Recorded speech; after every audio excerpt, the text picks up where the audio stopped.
मैं क्या उम्मीद करूं। योगी बाबा कहते हैं कि सब कहते हैं कि बुलडोजर बाबा, यहाँ कैसा न्याय है बाबा जी आपका।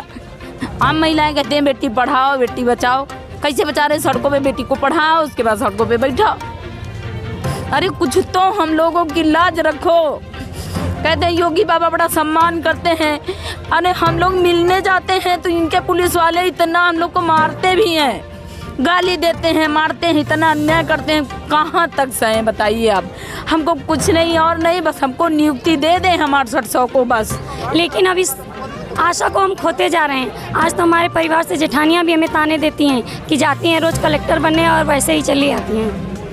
800 शिक्षक भर्ती अभ्यर्थी लगातार शिक्षा मंत्री का आवास का घेराव करते नजर आ रहे हैं। बीते दिनों भी उन्होंने शिक्षा मंत्री के आवास का घेराव करा और आज भी वो शिक्षा मंत्री के आवास का घेराव करा, जिसके बाद उन्हें डिटेन करके इको गार्डन ले आया गया है। तो शिक्षक भर्ती अभ्यर्थी जो हैं लगातार 9 महीने से अपने नियुक्ति के लिए परेशान हैं और इसी तरीके से आंदोलन करते हुए नज़र आ रहे हैं। देख सकते हैं जो महिलाएं हैं वो अपनी बातें रख रही हैं, वो संबोधित कर रही हैं। यहाँ जो अलग अलग ज़िलों से अलग अलग जगहों से जो अभ्यर्थी आए हैं उनसे बात रख रही हैं, अपने अपने विचार रख रही हैं और जो लोग हैं उसको बहुत गौर से सुन रहे हैं। काफ़ी भीड़ है, इससे ज़्यादा भीड़ थी अभी रास्ते में होंगे। शिक्षा मंत्री आवास का जब घेराव हो रहा था इससे ज़्यादा भीड़ थी, वहाँ देखने को मिली।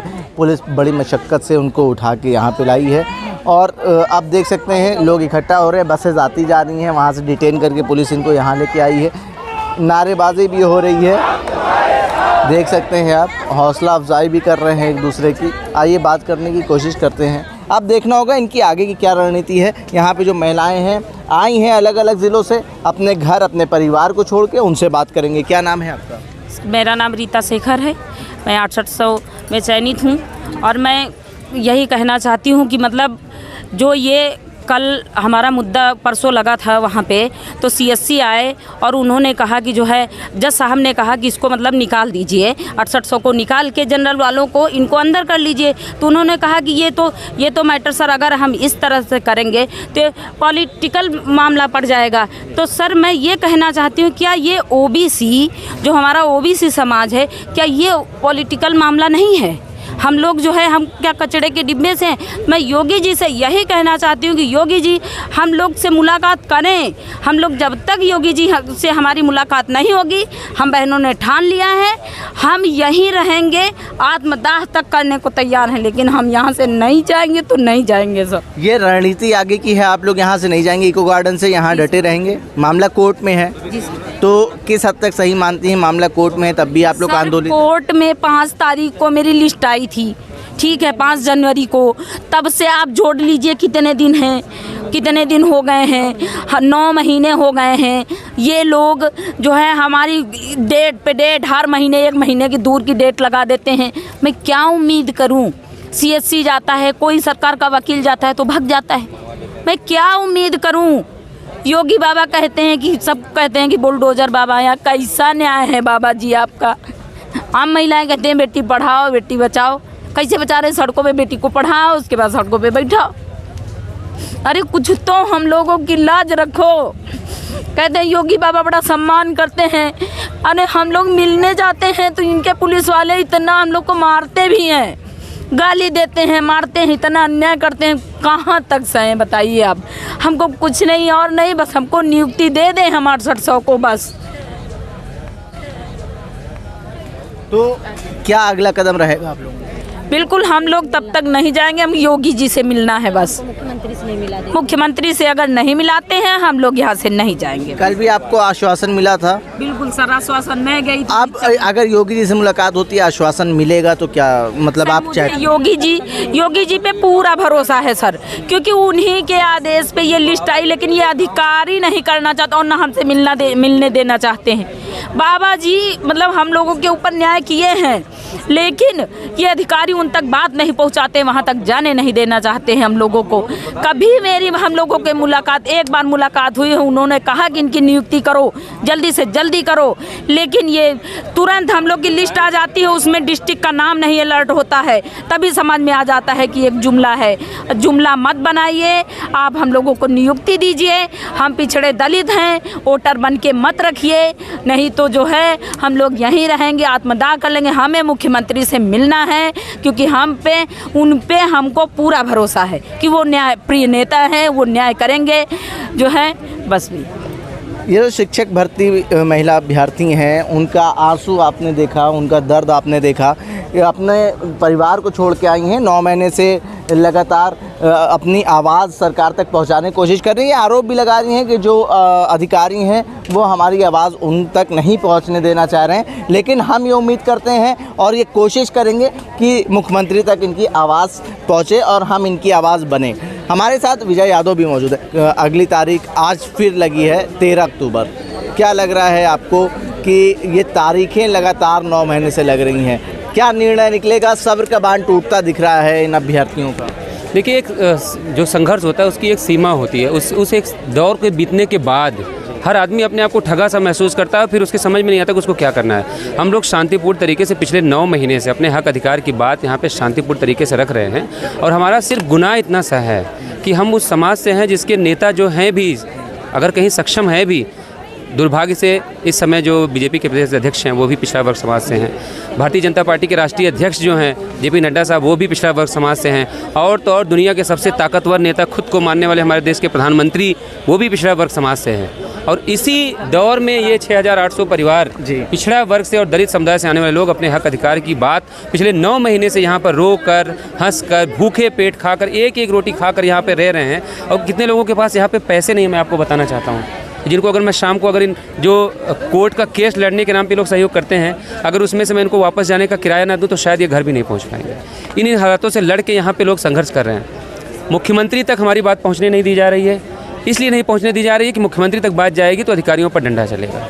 और पता नहीं बाबा जी का हमारा जो बुलडोजर है वो इतना जातिवादी हो गया या पक्षपाती हो गया है कि जो हमारा हक अधिकार छीन रहे हैं उनके ऊपर नहीं चल पा रहा है। वहाँ जाते जाते डीजल ख़त्म हो जा रहा है। क्या समस्या आ रही है वही बता सकते हैं।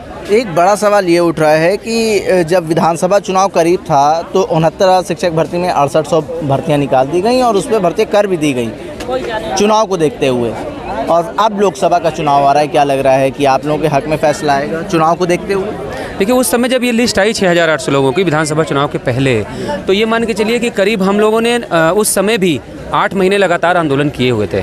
तब जाके माननीय मुख्यमंत्री जी ने 23 दिसंबर को हम लोगों को बुलाया। अब आप ये मान लीजिए चुनाव उस समय भी नज़दीक था, तो हमारी राजनीति एकदम चरम पे थी। कई नेता है आपका सपोर्ट करा, यहाँ पे धरने पे आपके साथ बैठे, कैप्चर करने की कोशिश करी गई, लेकिन आप लोगों ने उसको हैंडल भी करा, उनका सहयोग लिया, लेकिन धरना आप लोगों ने अपने हाथ में रखा।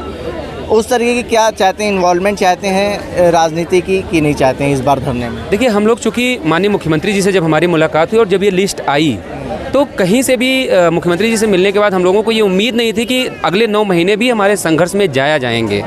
तो हम लोग ये उम्मीद कर रहे थे कि अब किसी विपक्ष की तरफ देखने का कोई औचित्य नहीं है, क्योंकि माननीय मुख्यमंत्री जी के साथ मिलकर ये न्याय हो चुका है और हमें नियुक्ति मिल जाएगी। लेकिन जिस तरह की परिस्थितियाँ बन रही हैं, अब हम विपक्ष से भी बात करेंगे और उनसे भी कहेंगे कि आप इस मुद्दे को उठाइए। आप जैसे कुछ मीडिया के लोग हैं जो इस आवाज़ को उठाते हैं, जो प्रमुख देश में मीडिया चैनल अपने आप को नंबर 1 की होड़ में मानते हैं, वो तो कभी यहाँ देखने भी नहीं आते। वो तो आप जैसे लोग हैं जो लगातार पत्रकारिता को जिंदा रखे हुए हैं, उनकी वजह से हमारी आवाज़ बाहर निकल पाती है। तो हम कोशिश करेंगे कि विपक्ष के लोगों से भी मिलें, वहाँ आज के बाद से उनसे भी मिलेंगे हम लोग। और आज ये जो हमारी ये लीडरशिप में महिलाएं बहनें हैं, इन्होंने तय किया है कि अब ये जो आंदोलन है इसकी कमान वो अपने हाथ में लेंगी। उनका ये खुद का डिसीजन है। मान के चलें विजय जी, नया आंदोलन शुरू हो गया, इको गार्डन अब खाली नहीं रहेगा, यहाँ पे कोई ना कोई आंदोलित रहेगा, अपने हक की मांग करता रहेगा 6800 के लिए। बिल्कुल अनडाउटेडली, आपको इसमें कोई डाउट नहीं होना चाहिए कि अब ये आंदोलन, ये जगह खाली होगी। अभी आज इतनी संख्या, कल संख्या और बढ़ेगी। और आज आप देखेंगे ये जो महिलाओं ने अपने हाथ में लीडरशिप ली है, अब इनका ये कहना है कि अब आप लोग बहुत लड़ लिए, हम लोग अपने तरीके से लड़ेंगे, आप लोग हमारा साथ दीजिए। तो हम लोग इनके साथ देंगे, जो भी इनका डायरेक्शन होगा उसमें हम लोग आगे बढ़ेंगे। शर्त यही है कि बिना मुख्यमंत्री से मिले, ये सब लोगों ने तय किया कि बिना माननीय मुख्यमंत्री जी से मिले हुए यहाँ से कोई अपने घरों को वापस नहीं जाएगा। ठीक है, मुलाकात हो जाएगी तो धरना समाप्त। नहीं, मुलाकात होने से मतलब नहीं है, मुलाकात हो जाए और हमारी जो समस्या है उसका समाधान हो जाए। जैसे एक बार मुलाकात हुई, लिस्ट आ गई, इस बार मुलाकात हो और हमको ज्वाइनिंग मिल जाए, सभी लोग अपने अपने घरों को चले। ये सुनने को आया था कि पिछले दिनों जो आप लोग घेराव करे थे शिक्षा मंत्री के आवास का, तो उन्होंने आश्वासन दिया था कि मामला कोर्ट से बाहर ले आएंगे और आप लोगों को नियुक्ति हो जाएगी। तो क्या वो आश्वासन दिया था या नहीं सुनाई बात है? नहीं, अभी कल भी हम लोग शिक्षा मंत्री जी के साथ मीटिंग में थे, कल मीटिंग में थे, तो हम लोगों के सामने जब मंत्री जी आए, और मंत्री जी को तो हमको लग रहा है कि एक बेसिक शिक्षा में अपने विभाग का काम छोड़ के बाकी सारे उनको आते हैं। फीता कटवा लो, आप मूर्ति का अनावरण करवा लो, कहीं भी दूसरे के काम की क्रेडिट लेने में खड़ा कर दो, वहाँ हमारे शिक्षा मंत्री जी पहुँच जाते हैं। और वो सिर्फ नाम के शिक्षा मंत्री हैं। हो सकता है कल मुझे फिर उनके साथ बैठना पड़े और ये आपके माइक पे बोलना हो सकता है मुझसे पूछे, लेकिन वो पूछें। आज तक उनकी उपलब्धि सिर्फ इतनी रही है कि सिर्फ फीता काटने के अलावा आज तक कोई नहीं, वो फीता कटवा शिक्षा मंत्री हैं, बाकी और कोई काम नहीं करते हो। कल ये आश्वासन मिला था कि आप लोगों के हित में फैसला करेंगे और ये केस खत्म करेंगे। मैंने सुना था कि नेता बहुत झूठे होते हैं, मैंने कल देख लिया। हमारे शिक्षा मंत्री कह रहे थे शाम को आपके साथ दोबारा बैठेंगे और जो संबंधित अधिकारी हैं उनके साथ आपकी मीटिंग करेंगे। और शाम को जब हम लोगों ने दोबारा कांटेक्ट करने की कोशिश की तो ये बता दिया जाए कि मंत्री जी खाली नहीं है। बताइए, ये जो आश्वासन है, ये आश्वासन ऐसा ही रहता है? आश्वासन पे कभी भरोसा नहीं करते ये जो अभ्यर्थी हैं, अपने हक की लड़ाई लड़ते रहते हैं। बीते दिनों जब 69,000 शिक्षक भर्ती अभ्यर्थियों का आंदोलन चल रहा था तब भी हमने देखा, और अब फिर देख रहे हैं जब उनका चयन हो चुका है तो नियुक्ति को लेके कितनी परेशानी उठा रहे हैं। यहाँ पे एक महिला थी जो छोटे बच्चे को लाई थी, 3 साल का बच्चा था, वो शायद लेके चली गई हैं उस तरफ, लेकिन कई महिलाएं ऐसी हैं जो अपने घर परिवार और बच्चों को छोड़ के आई हैं। उनसे बात करते हैं। क्या नाम है आपका? जी, मेरा नाम नीतू गुप्ता है, मैं औड़िया जंक्शन से आती हूँ। मेरे पास एक छोटी बच्ची है 1.5 साल की और एक 6 साल का बच्चा भी है, और मैं दोनों को अपने उसके ननिहाल भेजी हूँ, और मैं अपने बूढ़े ससुर को अकेले घर पे छोड़ के आती हूँ धरने में। अकेले हैं आपके बूढ़े से? हाँ, वो आज अकेले ही 2 दिन से रहेंगे, अब खाना बनाएंगे अपने से और अपने ही खाएंगे। उनकी उम्र 75 साल है।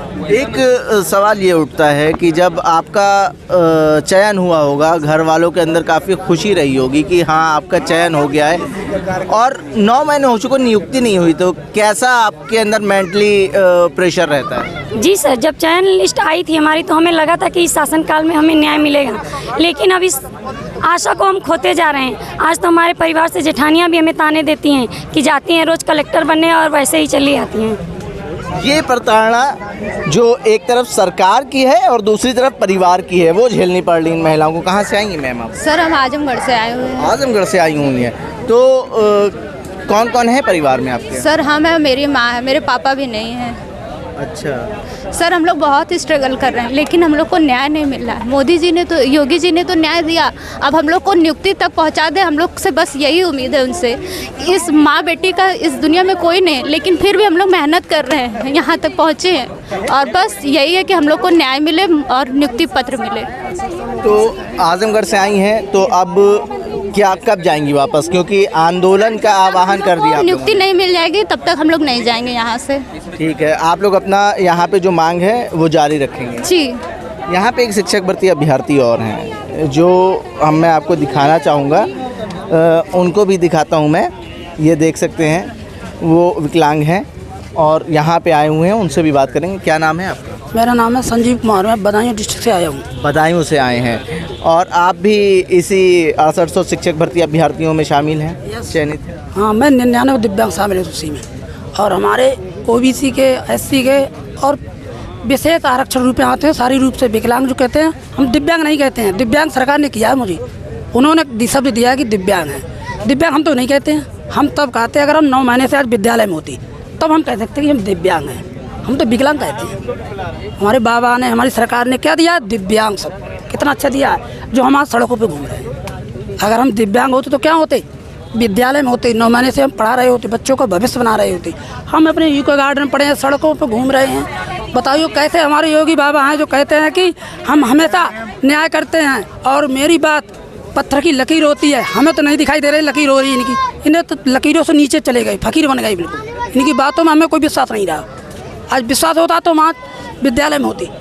क्या मांग करेंगे आप सरकार से? सरकार से ये मांग कर रहे हैं कि हमारी बात अगर उनके हृदय में पीड़ा है तो हमें देखकर हम लोगों को नियुक्ति दें 6800 को, और हम जो चयन जो वैध रूप से चयनित हैं, और जो अवैध लोग हैं वो हमारी जगह पे हष्टपुष्ट हैं, वो जॉब कर रहे हैं और हम गलियों में घूम रहे हैं, रोडों पे घूम रहे हैं, पुलिसों को डंडे खा रहे हैं। हमारी बात योगी बाबा तक पहुंचा दीजिए, हमें उनसे मिलवा दीजिए, हम उनसे मिलना चाहते हैं। कोशिश करेंगे आप लोगों की बात पता। देखिए, कहते हैं युवा जो होते हैं वो देश की ताकत होते हैं, और एक भारत सरकार का नारा था, पढ़ेगा इंडिया तभी तो बढ़ेगा इंडिया। पढ़ा इंडिया, मेहनत करी, एग्ज़ाम दिया, क्वालिफाई करा। अब क्वालिफाई करने के बाद अपनी ज्वाइनिंग को लेके 9 महीने से ये लोग स्ट्रगल कर रहे हैं, और स्ट्रगल इस हद तक कि उत्तर प्रदेश के अलग अलग ज़िलों से लगातार यहाँ पे आते हैं, शिक्षा मंत्री के आवास का घेराव करते हैं, और फिर इको गार्डन में आते हैं, फिर वापस चले आते हैं। कोर्ट में केस भी चलता है, वो भी अपनी जेब से पैसे खर्च करके लड़ते हैं, और किराया लगा के आते हैं, किराया लगा के जाते हैं। और भी लोग हैं, कहाँ से आए हैं? मैं विक्रम यादव, जनपद फिरोजाबाद से हूँ जी। तो मैं बताना चाहता हूँ कि इस 69,000 की शिक्षक भर्ती में 68 चयन सूची जारी हुई है। इसमें सबसे बड़ा कारण है कि ये सरकार ओबीसी एससी समाज के विरोधी है, और इसके लिए सबसे ज़्यादा जिम्मेदार वो लोग हैं जो ओबीसी एससी समाज से हैं और बीजेपी में कार्य कर रहे हैं। फॉर एग्जाम्पल, चाहे वो आदरणीय डिप्टी सीएम केशव प्रसाद मौर्य जी हों, चाहे अनुप्रिया पटेल जी हों, जब तक उत्तर प्रदेश का विपक्ष ओबीसी एससी समाज की आवाज़ नहीं उठाएगा, तब तक सत्ता में बैठे नेता हम लोगों के साथ न्याय नहीं करेंगे। जब तक ओबीसी एससी समाज के नेता सोते रहेंगे, हम लोगों पर इसी तरीके लाठियाँ पड़ती रहेंगी। इसलिए जितने भी साथियों उपस्थित हैं, हम लोग अभी घर नहीं जाएंगे, अभी अग्रिम कुछ रणनीति बनाएंगे, नेताओं को घेरने का प्रयास करेंगे, चाहे वो सत्ता पक्ष के हों चाहे विपक्ष के। हम लोग बिना नियुक्ति लिए इस बार यहाँ से वापस घर नहीं जाएंगे। अब ये निर्णय कर लिया गया है, ये जो अभ्यर्थी हैं, शिक्षक भर्ती अभ्यर्थी, उन्होंने निर्णय कर लिया है। अब वापस तभी जाएंगे जब नियुक्ति मिल जाएगी, नियुक्ति पत्र हमारे हाथों में होगा। घर वाले भी लगातार ताने मार रहे हैं कि जाते हैं कलेक्टर बनने और वापस चले आते हैं। जनसंदेश टाइम्स के लिए आकिब मिराज खान, लखनऊ।